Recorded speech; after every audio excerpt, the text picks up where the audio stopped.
예. 동영상은 앞부분을 좀 편집해서 넣어야겠네요. 네, 이제 다시 우리 이제 세례성사부터 시작할게요. 세례성사부터 하고, 제 생각에는 진도가 이렇게 될 것 같아요. 세례성사 끝내고 견지는 난 모르겠어요. 지금 할까 말까 고민 중이고, 고해는 유인물은 다 드릴 건데, 제가 예전에 9월율동 보조할 때 했던 전신자 대상 특강이 있어요. 시간 수로 원래 그냥 3시간 걸려요. 교시 말고 타임으로 3시간. 근데 벌써 만들어진 지가 1년 반이 넘었어요. 저도 다 까먹었어요. 그때 들어갔던 애드립이나 이런 것들이 다 까먹어서. 어쨌든 근데 그걸로 가지고 고해성사를 한번 진행을 할 거예요. PPT 파일 인쇄 같은 거 부탁하면 다 해드릴 거예요. 걱정하지 마시고 그거를 하고, 이것 또한 끊어서 하면은, 아니면 아예 아싸리 그냥 두 분이 시간을 내주시면 토요일 날 잡고 할 수도 있어요. 근데 조금 힘들겠지? 그러니까 뭐 예를 들어서 한다면은 2시부터 한 4시까지 2시간 안에 그때 어거지로 끝내긴 했는데, 근데 이거는 솔직히 나도 힘들고 선생님들도 힘들 것 같아서 1시간씩 3주로 끊어서 할까? 그런 생각도 하고 있고요. 어쨌든 세례하고 고해하고, 신자들은 이제 미사를 다시 한번 할 거라 그건 주중에 제가 촬영해서 올릴 거예요. 그렇게 하고, 세례, 고해, 뭐 성체는 웬만한 건 다 알아요, 우리가. 성체성사는. 그래서 거기서 우리가 다루지 않았던 것들이 있으면 그걸 다루고, 그때를 이용해서 제대와 감실의 싸움, 그 책을 좀 해설을 할까? 그때 선생님들이 질문 올렸던 거, 그렇게 하면은 이제 전신자 교육은 마무리 할 거예요. 더 이상 안 할 거야. 모든 저기는 11월 20일 경으로 모두 다 끝낼 겁니다. 이때부터는 아무것도 안 할 거예요. 저 숨만 쉬고 살 거예요. 절대 날 찾지 말아요. 나도 집에 가야지, 딴 집에. 네, 세례입니다. 세례성사. 세례성사와 질문에서 지금 9가지 맞나? 어제 책 봤는데 9가지, 한 16가지가 있는데, 그 첫 번째가 세례가 뭡니까? 라는 질문이 아니라 세례는 언제부터 시작했냐라는 질문을 던져요. 세례의 시작. 세례 언제 시작했을까? 물론 세례라는 말, 이 글자 그대로 하면은 그냥 이거는 뭐예요? 씻는 예식이에요. 씻는 예식. 씻는 예식은 언제든지 다 나와요. 구약에도 나와요. 하지만 우리가 말할 때 성사의 의미로서의 세례라고 하면은, 이거는 구약 성경에서 주로 보이는 그냥 단순히 회개의 씻는 예식보다도 더 넓은, 더 큰 의미죠. 그 세례는 언제부터 시작됐는가? 자, 여기서 우리가 세례라는 걸 봐야 돼요. 세례가 뭔가? 세례가 유효하려면, 이 세례는 뭐야? 우리가 성사로서 생각하는 세례겠죠? 갑자기 길을 가다가 어떤 사람이 그냥 속칭 무당이라고 합시다. 무당이 날 붙잡고서는 내가 세례를 줄게. 세례를 줬어요. 삼위일체 하나님의 이름으로. 너 이제 내일부터 성당 다녀도 돼. 라고 하고 성당에 가면 무슨 소리 들어요? 미친놈 소리를 들어요. 무당이 아니더라도 하느님을 믿지 않는 사람이 그렇게 세례를 줘도 그렇고요. 설령 신앙인이 있다, 내가 정말로 지금 성당을 다니고 믿음 생활 열심히 해도 갑자기 세례를 준다 해도 유효하지 않아요. 여러 가지 조건이 있지만, 그 첫 번째 뭐냐면은 바로 교회라는 테두리 안에서 이루어지지 않아서 그래요. 우리의 모든 신앙생활은 기본적으로 교회라는 울타리 안에 있어야 돼요. 번외로 제가 신학생 때 접했던 자료들이 있어요. 나는 하나님을 믿지만 성당에 다니는 거는 싫다 라고 말하는 그 당시 유럽, 한 몇 년 전이죠. 거의 10년, 길게는 10년, 짧게는 몇 년, 유럽 사회에서 나오는 자료들을 봤을 때 그랬다는 거예요. 나는 하나님을 믿지만 성당에 안 나가. 하나님을 믿지만 교회 나가진 않아. 결론은 뭐예요? 하나님 안 믿는 거예요. 지극히 내 개인적인 신앙이라는 거죠. 우리는 신앙이 개인적인 면도 있고 공동체적인 면도 있어요. 근데 봐봐요. 내가 하나님을 믿는 거잖아요. 내가 나를 믿는 게 아니라 누구를 믿어요? 하나님을 믿는 거잖아요. 벌써 신앙이란 거는 공동체에 깔고 가는 거예요. 그러면 그 다음에 나라는 사람이 있잖아요. 이 사람은 뭐예요? 기본적으로 사회를 이루면서 살아가요. 결코 혼자 살 수 있는 사람은 없어요. 나는 혼자 살 거야 라고 말은 하지만 그거는 굉장히 눈 가리고 아웅하기라는 거. 어쨌든 이런 두 가지 측면이 있어요. 근데 우리가 받는 세례가 성사로서 유효하기 위해서는 당연히 이 교회 안에서 테두리가 있어야 돼요. 그러면 세례는 교회와 뗄래야 뗄 수가 없다라는 거죠. 그럼 봐야 돼요. 그럼 언제부터 시작됐을까? 답이 나온다는 거예요. 교회가 있었을 때부터. 이해되시나요? 네. 그럼 교회는 언제 생겼어요? 교회가 탄생한 날. 옛날에는 갑론을박 많았어요. 교회가 우리가 다양하잖아요. 뭐 로마 갔더니 나 별로 안 좋아. 가톨릭도 있고 정교회도 있고 프로테스탄트도 있고 성공회도 있어요. 걔네들이 다 지들이 주장하는 대로가 있었다요. 근데 합의를 봤어요. 성령 강림으로요. 근데 이게 뭐 우리가 100번 양보했다 이런 것이 아니라 신학적으로 봐도 무리가 없으니까 서로 합의를 한 거죠. 성령 강림. 성령 강림이 그때부터 이제 교회가 태어났다라고 이야기를 합니다. 근데 이 교회가 뭘까라고 했을 때 우리는 교회를 항상 제가 말씀드렸던 게 첫 번째 대표적인 게 뭐냐면은 공동체였어요. 하느님을 믿는 사람이 모인 집단.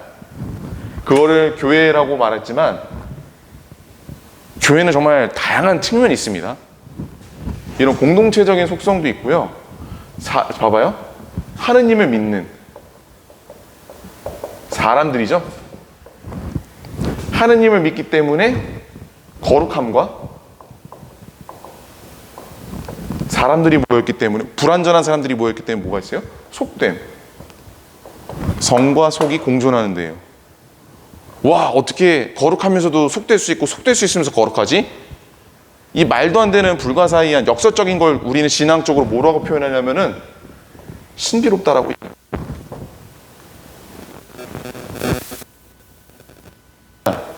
거룩함과 속됨이 공존할 수 있다는 거. 신비롭. 근데 이 신비가 가능한 이유가 뭐겠어요? 하느님께서 계시기 때문에 그래요. 역사를 보면요, 교회가 벌써 무너져도 벌써 몇 번 무너졌어요. 근데 그럴 때마다 어마어마한 사람이 나타나서 교회를 다 뒤집어 엎어요. 그래서 다시 또 멀쩡하게 흘러가요. 또 어떤 정신나간 사람이 등장해서 교회를 다 박살을 내고 있어요. 그런데 또 엄청난 사람이 올라와서 그 이상한 판을 다 뒤집어 엎어서 또 흘러가게 해요. 바로 이게 거룩함과 속됨이 공존하는 자리, 신비로운 게 뭐예요? 살아있죠.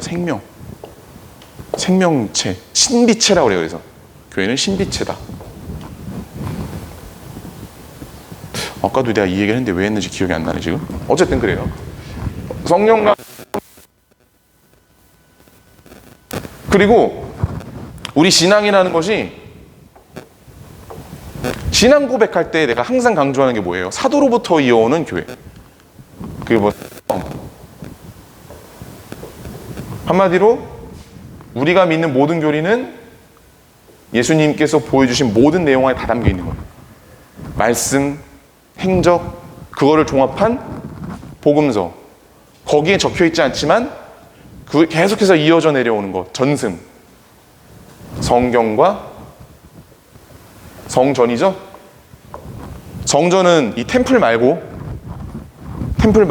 트레디션이에요. 이것이 다 예수님께로부터 유래해서 사도애들에게 전달돼서 누구에게까지 와요? 우리한테까지 와요. 그럼 뭐예요? 교회가 탄생할 때부터 그 교회는 사람들을 끌어모으는 그 한마디로 예식으로 세례가 있었다. 그 세례를 교회 안에서 정말로 공인된 세례만이 진짜 세례고, 교회가 탄생했을 때부터 이미 그런 것이 있었기 때문에 세례 성사가 이 교회 안에 남아있을 수 있다는 거죠. 이해되시죠? 사도성, 교회의 특성, 그렇기 때문에 세례 성사는 교회가 탄생했을 때부터 계속해서 이어졌다. 그 기도가 또 어디서 나와요? 또 성경에서 곳곳에 나와요. 신약 성경에. 특히 사도행전이 많이 나옵니다. 첫 번째로 그 7부제가 뽑혀요. 사도들이 너무 바빠가지고 도저히 그 사람들에게 만족할 만한 일을 못하는 거예요. 너무 과중하다 보니까. 그래서 7명의 부제를 뽑아요. 그중 한 명이 필리포스라는 애가 있었는데 그 에티오피아 내시에게 세례를 주는 장면이 나와요. 성령에 이끌려서. 그리고 로마의 백인 대장이었던 코르넬리우스에게 세례를 줬던 것들, 베드로가. 그것이 사도행전에 모두 나옵니다. 사도행전 8장과 10장 적어드릴까요? 네. 사도행전이에요. 유식한 척하는 거 아니에요. 26절부터 29절까지 39절. 이것이 필리포스. 그리고 사도행전 10장 30몇 절이냐? 37절부터 43절. 이게 백인대장 코르넬리우스. 이 세례 이야기가 나와요. 자, 보면은 여기서 그냥 배경 지식으로 알고 가시면 좋은 게, 이스라엘 사람들은 옛날부터 해외로 많이 나가서 살았어요. 워낙에 이제 이민족들한테 두들겨 맞고 살아가지고 해외로 많이 나갔단 말이에요. 그래서 구약 성경이 옛날에 그리스 말로도 번역이 된 거예요. 그게 70인역이에요. 그냥 배경 지식 알아두세요. 70인역 성경이 있어요. 그러니까 이게 뭐 그리스로도 나가고 로마, 이탈리아 반도로도 나가고 북아프리카로 있어서 사는 사람들이 있었다는 거죠. 근데 유다인들은 어쨌든 모계 사회예요. 엄마가 유다인이면 유다인이에요, 애가. 아빠가 유다인이고 엄마가 이방인이면 그냥 이방인이에요. 엄마가 유다인이면 다 돼요. 아빠 유다인, 엄마 유다인, 자식은 유다인. 아빠 이방인, 엄마 유다인, 자식은 유다인. 아빠가 유다인, 엄마가 이방인, 걔는 이방인. 어쨌든 자기들만의 전통을 가지고 살았어요. 근데 여기서 나오는 에티오피아 내시 칸타케라는 사람이 있는데, 이 사람이 엄청난 사람입니다. 그 당시에 구약 성경을 가지고 다녔대요. 두루마리 이만한 거를, 그러니까 그 수행원들이 이제 같이 있었겠죠. 그거를 가지고서는 히브리 말을 읽을 수 있었다, 그리스 말을 읽을 수 있었다는 건 이 사람은 유다인이었다는 거예요. 이 사례에서는 유다인들에게만 우선은 주어지는 성사인데, 이것이 그리스도교가 유다교와 완전히 달라지는 사건이 생겨요. 그게 바로 이거예요.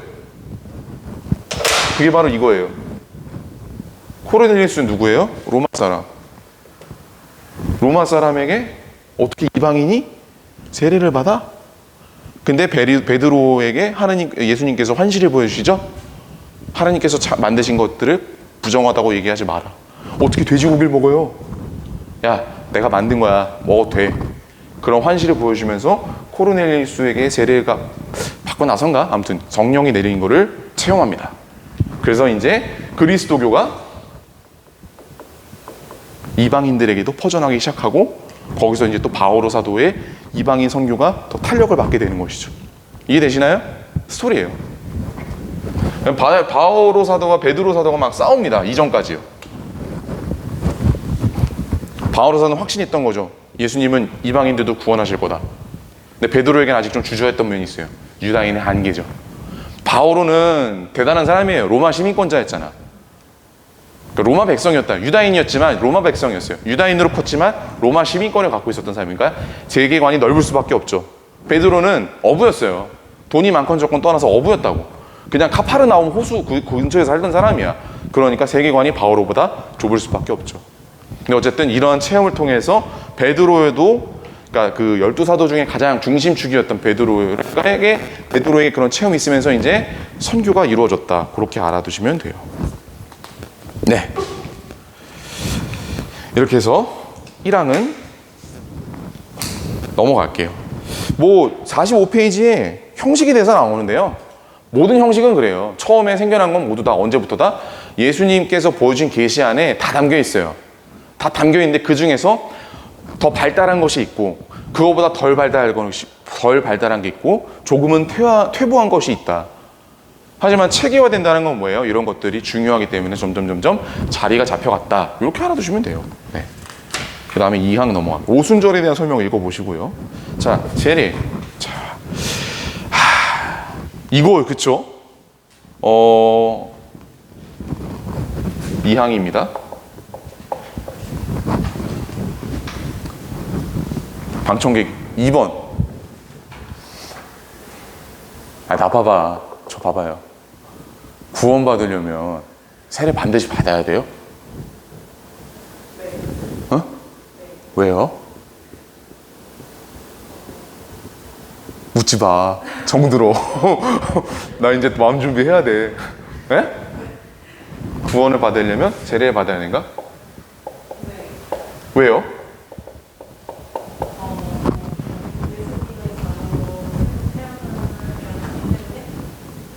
왜 새로 태어나야 돼요?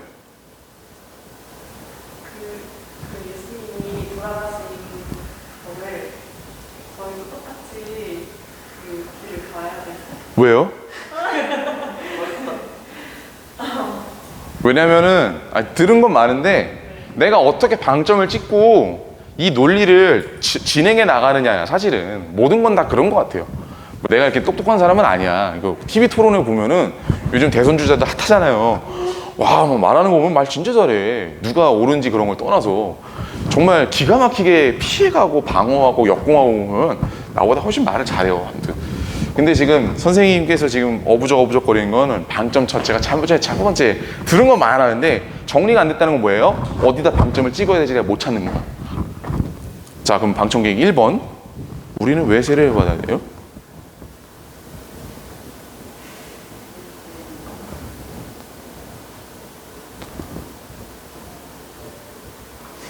자, 자신 없죠? 답은 이거예요. 우리가 예수님을 하나님으로 알고 있기 때문에 그래요. 이 이유가 그렇게 더 필요해요? 우리 신앙이 예수님은 구원자예요. 자, 인하대학교 아니야.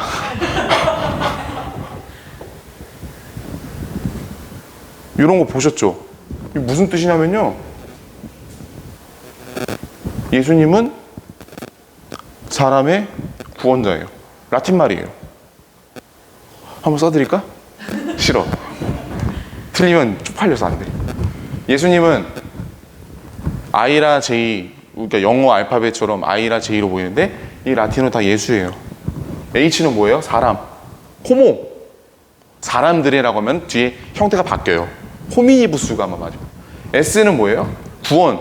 세비어. 라틴 말로 살바토르. 우리는 이걸 알아요. 이거를 믿어요. 그러니까 뭐예요? 이 양반을 믿어야 되겠다. 믿으려면 뭘 받아야 돼요? 세례를 받아야 돼요. 이 양반을 통해서만이 우리는 영원히 살 수 있다고 알고 있기 때문에 그래요. 굉장히 간단하죠? 뭐뭐 해야 하기 때문에, 뭐뭐 해야 하기 때문에 이러다 보면은 내가 이미 시작부터 다 무너져 버려요. 그래서 그런 거예요. 어쨌든 구원받으려면 세례가 필요해요. 맞아요. 근데 여기서 뭐냐면 구원을 받는다라는 거는 이미 영원한 생명을 깔고 있다는 거야. 그쵸? 영원한 생명을 부정하면 예수님을 믿을 이유가 없어요. 아, 예수라는 존재가 있구나. 근데 그 예수가 그냥 사람이 아니라 우리랑 똑같은 사람이었지만 하느님으로서 내려오셨다. 그건 뭐예요? 우리 눈에는 보이지 않는 뭔가 세상을 좀 이미 긍정한다는 거예요. 이해되시죠? 우리 눈에 보이지 않는 어떠한 영의 세계가 있다는 걸 이미 전제하고 있다는 거예요. 그거는 구원이란 말을 할 때, 이 구원이라는 것은 단순히 그냥 우리가 뭐 죄를 용서받고 이것이 아니라 우리 신앙이 말하는 구원을 하는 거겠죠. 영원한 생명, 부활 등등등등, 죄의 용서 이런 것들을 말하는 거겠죠. 예, 그렇기 때문에 구원받는 세례가 필요해요. 자, 구원이라는 것을 영생으로 말합시다. 우리가 말하는 영생. 그런데 이런 게 있어요. 우리가 한번 생각해 보자는 거야. 옛날에 조금 교회가 강경했을 때는 이 교회라는 테두리에 들어오지 않으면 절대 구원을 못 받는다라고 얘기했던 적이 있어요. 그러니까 사람들이 어떻게 해요? 그때 유럽이 한참 무신론 퍼질 때 알바야? 니들 멋대로 하세요. 이래버린 거예요. 그러니까 이제 휘청하는 거죠. 교회도. 야, 이 새끼들 봐라. 와, 이 말도 안 되네. 왜냐면 이거 좀 진도 좀 나가야 되는데 조금 길게 설명할게요. 콜럼버스가 1492년에 우리나라 이때 세종대왕 때예요. 콜럼버스 아저씨가 140명의 선원을 내고, 이 당시에 명나라였어요. 중국은 명나라가 함대로 세계 일출할 때 한 배에 5만 명이 탔어요. 상대가 안 됐어요. 그러다 어떻게 이렇게 역전이 됐니? 어쨌든 140명의 선원을 데리고 중앙 아메리카를 발견하죠. 섬을. 그때부터 이제 막 신대륙이다. 신대륙이라는 말은 좀 그렇지만 아메리카 대륙을 탐험하기 시작합니다. 미국 그리고 저기 뭐야 뭐 페루 이런 데 다 브라질까지 다. 그래서 여러분 이때 이 멕시코 말고 그 미국 서부 있잖아요. 로스앤젤레스, 샌디에고 그거 다 스페인 말이에요. 근데 그거 이제 영어로 그냥 하는 거죠. 프란시스코. 아 그건 원래 뭐 그렇지. 등등 그리고 뭐 많아요. 산타크루즈. 스페인 말이 있는 거예요. 다 그때부터 이미. 그리고 멕시코 원래 다 그게 멕시코 땅이었고. 근데 여기 때 워낙 근데 요즘 제가 접하는 자료를 보니까 이 아메리카 원주민들이 좀 잔혹하긴 했더라고. 이 사람 막 썰고 막 제사반 인신공양하고 보면은 뭐 잔인하더라고. 근데 이제 이런 것들을 그런 걸 딱 떼고 이 사람들이 보기에는 이 스페인 사람들이 보기에는 세계관은 딱 두 개였던 거야. 뭐예요? 그리스도교 아니면 이슬람. 이 당시에 내가 이 당시에 유럽 사회에 살면서 나 신앙 안 가져 하면은 그냥 난 죽겠다라는 거예요. 이미 그러니까 신앙과 삶이 정말로 뗄래야 뗄 수 없는 삶이었다는 거예요. 우리가 봤을 때는 우리는 분리할 수 있는 거잖아요. 성당에서 거룩한 척하다가 나가가지고 개차반으로 살아도 알바야 막 이런 사람들이 많아요. 근데 이 당시에는 그게 아니었다라는 거예요. 정치와 종교의 구분도 이때는 좀 많이 분화했지만 그 이전에는 굉장히 모호하던 시기 있었어요. 그렇기 때문에 이 사람들이 봤던 인디오들은 정말 별종 중에 별종인 거야. 뭐를 하는데 아니 어떻게 사람을 저렇게 조질 수가 있지? 썰어낼 수가 있지? 그 막 애들은 막 피를 막 해가지고 뭐 어떻게 이러는 거지? 그러니까 어떻게 해요? 십자가 들고 뭐 이렇게 개신교회들이 워낙에 좀 뻥을 많이 쳐놨어요. 중세 역사에 대해서 너무 이상한 얘기들 많이 해놔가지고 여러분들 만약에 그 중세에 대해서 좀 공부하고 싶으면은 움베르토 에코 유명한 사람인데 이 사람과 유럽의 여러 석학들이 프로젝트를 해서 번역이 됐어요. 중세라는 책 총 4권인데 한 책당 1000페이지가 넘어요. 그거 읽으시면 돼요. 어쨌든 완역이 됐어요. 그 중세에 대한 이상한 그 오해나 이런 것들 다 고증한 거예요. 철저하게 역사적으로, 학문적으로. 그러니까 얘네가 야 하느님 믿을래 안 믿을래? 안 믿으면 죽어 이렇게 된 거죠. 완전 이 쇼크였던 거예요. 문화의 다양성을 잘 몰랐다라는 거지. 세계관이 좁았다라는 거예요. 또 이 얘기를 왜 했는가? 그러다가 지금은 점점 이 그리스도교도 다른 나라권의 뭔가를 받아들이게 되다 보니까 시야가 넓어지는 거지. 그러니까 아프리카에 가도 얘만큼은 이제 피를 흘리지 않는 자신이 있는 거죠. 안 믿으면 다 죽여버리거나 이런 건 아니라는 거. 이건 약간의 일종의 이것도 이슬람 애들이 말하는 성전의 성격과 약간 비슷했던 것 같아요. 내가 봤을 때 지하드, 성전 이런 것들. 어쨌든 이 당시 중세 유럽은 그리스도교가 아니면은 제가 어떻게 사람으로 살아갈 수 있지 않은 그런 질문을 던질 수밖에 없었던 아주 순수하고 굉장히 시야가 좁았던 세상이었다는 거죠. 그런데 사회가 발달하고 세상이 넓어졌다는 건 물론 식민 통치가 있었지만 아프리카도 가고 저기 어디 알래스카도 가고 남극 탐험도 성공하고 아프리카도 요즘 제가 공부해서 알아본 건데 그 중앙 아프리카 있잖아요. 열대우림인데 거기도 발견된 지가 얼마 안 돼요. 200년 정도밖에 안 돼요. 그런 세상도 이제 되고 만주 그 위에 그 시베리아라고 하긴 좀 애매하지만 저기 무슨 정말 에스키모들이 사는 그런 동네까지도 알게 되면서 다양함이 뭔가에 사람이나 인류의 이런 뭔가 보편성이 뭔가라는 것들을 교회도 점점 새롭게 재해석해 나간 것이죠. 어쨌든 이렇게 세상이 좁았을 때에는 구원은 교회 안에 있어야 된다라고 생각을 했던 거예요. 근데 참 얼마 전에 놀라운 일이 있었어요. 얼마 전이라고 하면 몇십 년 전인데 아마존 열대우림에서 인류가 여태까지 인류 역사에 단 한 번도 드러나지 않았던 부족이 발견된 거예요. 네. 이 사람들은 듣도 보도 못한 거 아니야. 예수가 누군지도 몰라요. 예수란 단어도 몰라. 그리고 두 번째, 대한민국이 공식적으로, 제가 말 공식적인 거예요. 공식적으로 교회가 전파가 됐던 건 언제부터예요? 1784년 요때예요. 이때가 한국교회 시작이라고 주로 주장을 해요. 물론 그 이전에 지금 여러 가지 사료가 지금 계속 발굴되고 있어요. 고려시대 때에 그 고려 왕과 그때 충자 들어가는 원나라 시기 때 그때와 요한 22세와의 서신 교환이라든지, 그리고 아니면은 이제 세종 때에는 세종실록에 나오는데 그때 이미 아랍 상인들이 한반도에 드나들었대요. 물론 고려 때는 더 말할 필요도 없고, 또 이제 신라 시대 경주에서 이제 발굴된 유적을 보면 십자가가 나오고 막 그래요. 근데 그거는 약간 결이 다른 거죠. 우리가 여러 가지 분파 중에 하나인데, 어쨌든 공식적으로는 아직까지는 이거라는 거예요. 역사적인 고증된 거는. 그럼 그 이전에 야, 너 예수를 아니? 사람들 하면 예수가 뭐요? 그랬을 시기 있다는 거죠. 그 사람들은 어떻게? 그럼 죽으면 다 말점 꽝인 거야? 자, 방청객 2번. 언제부터 신앙생활 하게 됐죠? 가족이?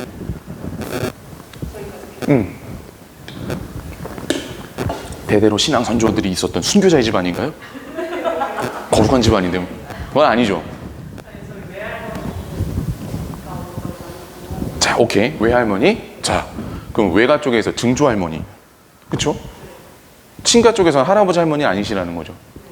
그러면은 할아버지 할머니는 예수를 안 믿었는데, 교회 태들이 안 들었는데 다 죽어야 되는 거야? 영원한 죽음으로 빠져야 되는 거예요? 악마가 막 불구덩이, 제 복음에 나오잖아. 그곳엔 불이 꺼지지도 않고 구더기들이 막 나올 거다라고 하는데, 그런데 빠져가지고 평생이 뭐야? 영원히 그 고통 속에서 살아야 되는 건가? 아니라는 거죠. 물론 예수님께서는 세상 끝날까지 복음을 전하라고 하셨죠. 우리에게 사명을 주셨죠. 구원을 얻기 위해서는 교회에 다녀야 된다. 교회 다닌다는 거, 예수 그리스도를 하느님으로 믿었고 고백을 해야 돼요. 이거는 변하지 않아요. 하지만 하느님은 어떤 분이에요? 자비로운 분이죠. 꼰대가 아니에요. 자비로운 분이에요. 그런 자비로운 하느님께서 양심적으로 내가 하느님을 믿지 못한 경우, 아니면 진짜 어렸을 때부터, 왜 옛날에 그 조선 후기 보면 위정척사파들 있잖아요. 어딜 감히 이 유교 질서를 해치려는 이런 걸로만 잔뜩 찾던 사람들한테 복음이 씨알도 맥혔겠냐고. 아니라는 거죠. 그 시대에 한계가 있어요. 우리가 가장 합리적일 거라고 하지만 우리 뒷세대는 우리 보고 굉장히 불합리한 사람들이라고 욕을 할 거예요. 항상 그 시대에는 한계가 있어요. 어쨌든 그런 한계를 지니고 있는 사람들에게 복음이 전파되지 못한 경우에 그런 사람들의 구원은 어떻게 되는 것인가? 그래서 교회는 이렇게 해석하죠. 가능성이 있다. 이거를 현대 신학에서 굉장히 세련되게 표현한 게 있어요. 익명의 그리스도. 익명이라는 건 뭐예요? 이름이 없다라는 거죠. 세례명이 없다라는 거예요. 세례받지 못한 그리스도인들이 있을 수 있다라는 거죠. 정말로 법 없이도 살아갈 수 있던 사람이에요. 그런 것들은 되게 인사치에 그냥 수식어가 많긴 하지만 그런 것들이 있을 수 있다는 거죠. 그런 분들은 이 구원의 가능성이 있고, 그 구원은 누가 판단하는 거예요? 하느님이 판단하는 거예요. 근데 이 익명의 그리스도인, 제가 말했죠. 현대에서 세련되게 표현됐다라고요. 이게 언제부터 있었어요? 약 3세기, 4세기경에 이미 있었어요. 이 사상이. 3세기, 4세기 전에 유스티노인지 이레네인지 좀 학교 때 분명하게 배웠고, 각주가 어느 책에 있다라는 거, 어느 책의 어느 부분까지는 기억이 안 나는데 어느 책에 있다라는 건 내가 배웠는데 그거 못 찾았어요 아직도. 유스티노가 이레네오 교부가 두 분 다 성인이에요. 그분이 말했어요. 이미 양심적으로 살았는데 내가 복음을 믿지 못한 경우 구원의 가능성이 열려있다. 어쨌든 근데 왜 이거를 우리가 구원을 받아야 된다라고 강조하는 이유는 뭐예요? 예수님이 하느님이시고 우리가 예수 그리스도를 믿을 때에 구원이 확실하게 주어진다는 거. 왕도이기 때문에 그래요. 왕도를 냅두고 괜히 새길로 빠질 이유는 없다라는 거죠. 눈빛이 점점 믿음이 약해지는 눈빛인데? 괜히 설명했나? 큰일 났네. 어떡하지? 네, 아무튼 그렇습니다. 이렇게 알아두시면 돼요.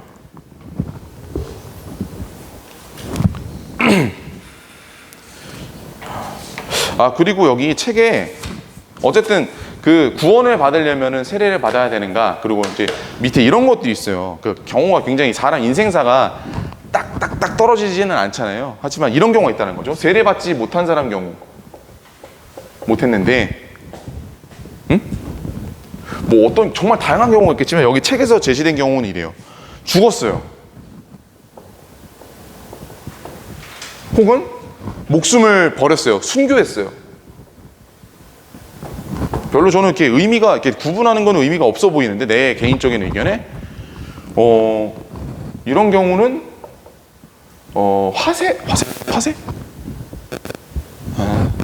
뭐 진정 어린 회개를 했다. 나 하느님을 믿었어야 되는데, 정말 사는 게 죄죠, 죄송해요 하고서는 임종을 맞이한 사람의 경우, 화세가 주어졌다라고 표현을 합니다. 근데 주었는지 안 주었는지 몰라요. 하느님만이 판단하시는 거예요. 순교를 했다. 이거는 진짜 사실 좀 억울하겠죠. 근데 가끔가다 그래요. 이제 그 순교사들을 보면 그냥 상상의 나래를 펼칠 때 일본에서 그런 경우가 있었대요. 그건 아니구나. 죄송합니다. 헷갈렸어요. 세례는 안 받았지만 그리스도교 신앙 때문에 죽임을 당한 분의 경우는 혈세, 피로서 세례를 받았다라는 말을 쓰는데, 이걸 굳이 나눌 이유는 없다고 봐요. 그냥 교재를 참고하시면 좋겠습니다. 근데 예비자의 경우는요, 진짜 세례를 받는 준비한 사람들이잖아요. 그래서 구원의 가능성이 굉장히 매우 높다라고 우리는 평가를 하고요. 그리고 이 사람들에게는 우리는 장례비자를 줍니다. 네. 그 예비자 그런 경우 장례비자 해줘요. 그럼 뭐예요? 거의 우린 세대에 그래요. 사람들이 뭐 교회 다니면 바로바로 그냥 우리 신자로서 살 수 있는데 성당은 왜 이렇게 기냐? 6개월도 길다, 3개월만 해줘라. 뭔데 말들이 많아요. 근데 미안하지만 우리가 영성체를 한다고 신자가 되는 건 아니에요. 영성체를 할 수 있다 없다가 신자를 나누는 경우가 아니라는 거예요. 이미 하느님의 부르심을 받고 그에 합당한 준비를 하는 사람들은 신자예요. 그렇기 때문에 예비자들도 돌아가셨을 때에 장례비자를 드리는 겁니다. 만약에 진짜 우리 사람들이 흔히 생각하는 대로 영성체를 할 수 있는 사람만 신자를 인정했다라면 예비자도 장례비자 할 수가 없죠. 물론 예전엔 그랬어요. 하지만 요즘은 그런 것들이 있어서 더 넓게 해석을 합니다. 그래서 다 해주고요. 근데 또 재밌죠? 영성체 할 수 있다고 해서 권리만 있고 의무는 없잖아요. 잘못된 생각이랑 굉장히 편협한 생각이라는 거예요. 그래서 제가 이런 것들을 자꾸만 세태에 대해서 까는 이유는 뭐냐면, 항상 말하지만 우리가 좀 그러니까 지금 되게 넓게 봐야 된다는 거죠. 종합적으로 좀 생각을 하고, 그래야 내가 사리 판단이 생겨요. 분별력이 생겨야 모두 잘해요? 기도도 잘해요. 그리고 내가 교리를 알아야 성경 말씀을 오해하지 않고 첫 번째로 알아들어요. 그러면 또 어떻게 돼요? 기도가 잘 돼요. 기도가 잘 되면 뭐가 해요? 신앙이 무럭무럭 자라나는 거죠. 버려야겠다 이거. 좋습니다. 이거 진짜. 사망으로 넘어갈게요. 사망까지 하면은 또 끝나겠습니다. 자, 누가 세례를 받을 수 있을까요? 지난번에 우리 교리실에서 할 때 정말 당연한 질문이고 한번 던졌었어요. 이거였나? 아무튼 뭐였는데? 그때 슬기 선생님이 뒤통수를 때렸죠. 세례 안 받은 사람이요. 기억 안 나시는구나. 제가 한번 미사 때 그 설명을 하면서 고해성사였나? 뭐였나 할 때 누가 이거 봐도 무슨 성사에 대해서 설명할 때였는데, 누가 받을 수 있어요? 라고 했을 때 다들 그냥 헛소리 하다가 맞는 말씀 몇 명 하다가 슬기 선생님이 뒤통수 한 대 때렸어요. 그때 세례 받은 사람이요. 그래가지고 기억나시죠? 네. 네, 그래서 기억납니다. 어쨌든 누가 세례를 받을 수 있냐? 세례의 조건. 세례도 조건이 있습니다. 돈, 학력 말고. 첫 번째, 받지 않는 사람, 안 받은 사람. 두 번째, 준비가 된 사람.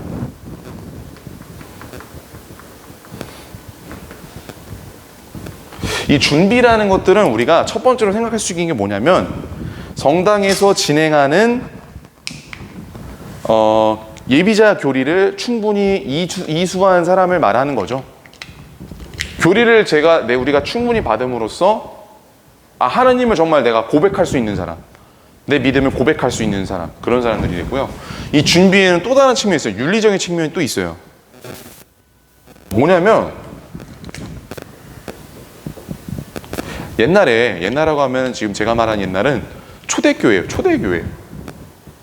초대교회면 사도들이 죽은 그때부터 이제 막 그 로마 제국 안에 막 퍼져나갈 때 그 기록에 잘 안 남은 시대 한 1세기 내지 한 2세기 이때 교회는 진짜 빡셌어요. 예비자 교육을 3년인가 했고요. 3년 동안 이 사람은 완전 진짜 그냥 속된 말로 조져놨어요. 그리스도 신앙인으로서 완전히 개조하는 단계였어요. 그래서 이 사람들 중에 군인 직업을 버려야 했어요. 군인은 사람을 죽이는 적이니까 복음적이지 않다. 근데 요즘은 신학이 많이 좀 유해졌죠. 왜 전쟁의 개념도 다시 보기 시작했어요. 점령으로서의 전쟁이 아니라 방어의 의미로서의 전쟁은 필수 불가결한 거죠. 또 로마 시대에는 굉장히 성적으로 문란한 시대였어요. 매춘부, 포주, 이 사람들도 직업을 다 포기했었어야 됐어요. 한마디로 내가 죄를 짓고 사는 직업을 갖고 있다. 그걸 모든 것들을 다 버리고서는 신앙인이 될 수가 있었어요. 윤리적인 측면을 말하는 거예요. 이 그리스도교 믿는 사람 중에 이런 사람은 없겠죠. 예. 명예훼손으로 걸리지는 않겠지. 이 사람들을 무시하는 건 아니고 이 사람들도 기구한 운명이 있는 거니까. 어쨌든 이런 것들이 있고요. 두 번째, 혼인 문제가 걸려요. 혼인. 워낙에 요즘 가다가 극강의 케이스들이 나온대요. 5번 만에 막 재혼한 사람들, 남녀 모두 재혼에 거듭해서 지금 만난 사람들. 근데 신자는 세례는 받았어. 또 그동안 또 성사 생활을 했네. 미치고 팔짝 뛰는 거예요. 이런 것, 혼인 문제에 걸린 사람들. 요즘은 또 더 나아가서 선거 관련해서 뭐고 있어요? 동성애 문제도 있겠죠. 동성애나 트랜스젠더나 이런 것들도 걸릴 수가 있겠죠. 어쨌든 이런 외적인 준비나 내적인 준비랑 윤리적인 준비들로 말하는 거고요. 이런 것들을 다 받아야 합니다. 근데 이 조건에서 교제에서 말하는 조건은 뭐냐면 주로 언급했던 조건은 바로 내가 신앙을 고백할 수 있는가예요. 신앙 고백. 이 신앙 내용은 뭘까라고 했을 때 딱 우선 먼저 4가지를 뽑아요. 4대 교리. 뭐예요? 좋습니다. 천주존재.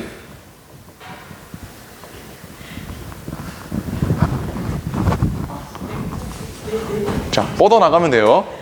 하나님 계시죠? 그 하나님은 어떤 하나님이에요? 우리를 구속하고, 강생구속이죠? 강생구속하신 분이고요. 이런 하나님이 어떤 하나님이에요? 성부, 성자, 성령, 삼위일체. 요거 2개 바꾸면 좋겠죠. 바꿔서 씁시다. 그러니까 생각을 넓혀가면 돼요. 이렇게 천주존재. 하나님은 계셔요. 근데 그 하나님이 삼위일체 하나님이에요. 왜? 유다교랑 이슬람교는 그냥 유일신이야. 통짜야. 우리랑 같은 하나님 아니에요. 착각하시면 안 됩니다. 그럼 이 하나님은 어떤 하나님이에요? 인간으로 오셔서 우리를 구속하신 분이에요. 이해되죠?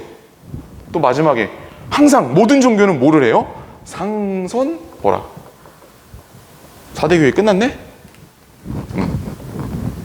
이거를 고백하면 줄 알아야 한다는 거예요.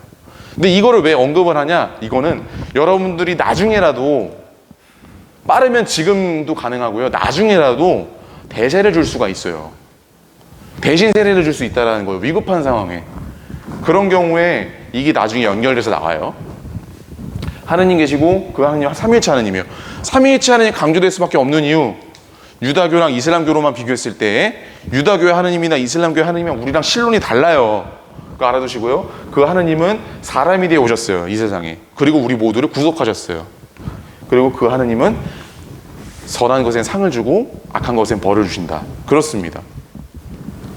잠시만요. 우리가 떠올릴 수 있는 것. 오케이. 자, 왜 잠깐만요. 왜 이런 말 나왔지?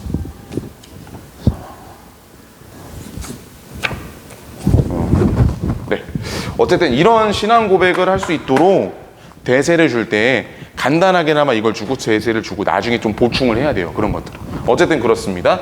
이러한 신앙 내용이 있고요. 이것을 우리가 기본적인 예비자 교리는 사실 이 4대 교리를 자세하게 해설하는 거예요.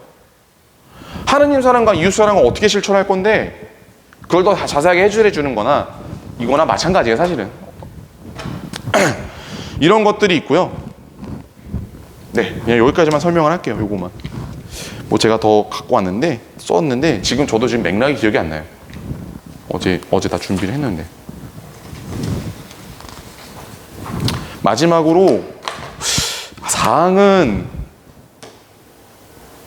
할까 말까. 여기까지만 할게요. 3항까지만 하고. 이게 3항 마지막 부분이 좀 적인데 제가 만약에 기억이 나면 방에서라도 좀 찍어가지고 설명 올리도록 하겠습니다. 이거 아깝네요. 제가 어제 밤에 이게 뭐랄까요? 이 생각하면서 요건 설명해야겠다 막 적은 것들이거든요. 그게 지금 기억이 안 나가지고 맥락은 분명 있어요. 생각나면 바로 적어서 드리겠습니다. 이게 배경 지식을 설명하다 보면 이렇게 시간이 좀 늦춰져요. 그래서 너무 안타깝습니다. 어쨌든 근데 뭐 들을만 하시죠? 너무 이렇게 막 뜬구름 잡거나 너무 어렵거나 그렇지 않으셨으면 좋겠습니다. 이해 안 되시면 언제든지 질문하시고요. 그렇게 하시면 되겠습니다. 오늘 여기까지 할게요. 마친 기도로 영광 송하겠습니다. 성부와 성자와 성령의 이름으로. 영광이 성부와 성자와 성령께, 성부와 성자와 성령의 이름으로. 아멘. 네, 수고하셨습니다.